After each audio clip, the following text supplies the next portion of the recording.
यहूदियों और हे यरूशलेम के सब रहने वालों, ये जान लो और कान लगाकर मेरी बात सुनो।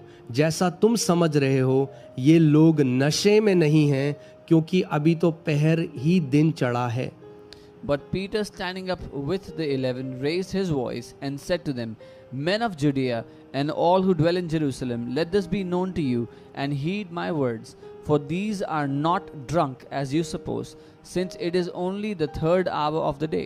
यानी वो लोग नॉर्मल नहीं बिहेव कर रहे थे। आपने देखा है जिसको जो ड्रंक होता है, जो नशे में होता है, वो क्यों कह रहे हैं ये लोग नशे में हैं? That means these people were not behaving normally. When you've seen someone who's drunk, they don't behave normally. They आज जब कोई व्यक्ति अन्य भाषा में प्रार्थना करता है, कई मसीह जो उसको नहीं समझते उसका मजाक उड़ाते हैं। देखना ये पागल है, ये लोग कैसे पागलों जैसा बिहेव कर रहे हैं। When someone prays in tongues today, there are some Christians who make fun of it. They mock it. They say, "Oh, look at these mad people, how they're behaving." क्योंकि वो नहीं समझते Because they don't understand कि ये आत्मा का काम है। that this is the work of the Spirit. मगर यहाँ पे हम देखते हैं सबसे बढ़िया मुझे क्या लगता है, कौन खड़ा हुआ जानते हैं आप? But here we see the best thing I like. You know who stood up? वही पतरस जो एक छोटी लड़की से डर गया था जब यीशु को क्रूस पे चढ़ाया गया। The same Peter who was afraid of a little girl, a little maiden, when they were crucifying Jesus. वही पतरस जिसने यीशु को 3 बार इनकार कर दिया। The same Peter that denied Jesus 3 times. और जब लोगों ने उसको पकड़ा तो केवल उसने डिनाई नहीं किया, बाइबल कहती है उसने कर्स किया, उसने गाली दी, उसने कहा मैं नहीं जानता उस यीशु मसीह को। वो इतना डर गया था। When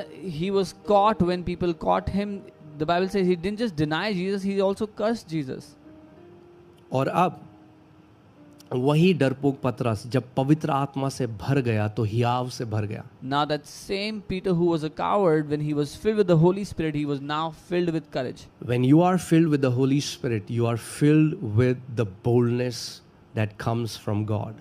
जब आप पवित्र आत्मा से भरे होते हो तो आप उस साहस से, उस हियाव से भरे होते हो जो परमेश्वर से आता है। Amen. और हम देखते हैं कि पतरस अकेले खड़ा नहीं हुआ। He was with the 11. There was unity in this leadership. And when we see Peter didn't just stand alone, he was standing with the 12.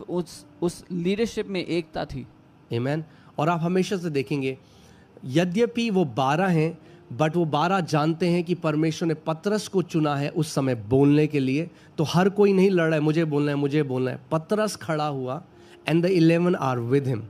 And we saw that when they're all standing, they're all together, but they're not fighting. I will speak, I will speak. Peter is speaking and they're all standing. Okay. और वो खड़ा होकर ऊंचे शब्द से कहना है, he is bold now. He, वो ऊंचे शब्द से कह रहा है। And he's standing, he raised his voice and he's speaking loudly now. He's not afraid, he's speaking courageously. अब वो कह रहा है, हे यहूदियों और यरूशलेम के सब रहने वालों। He's saying, all you Jews, all the people who dwell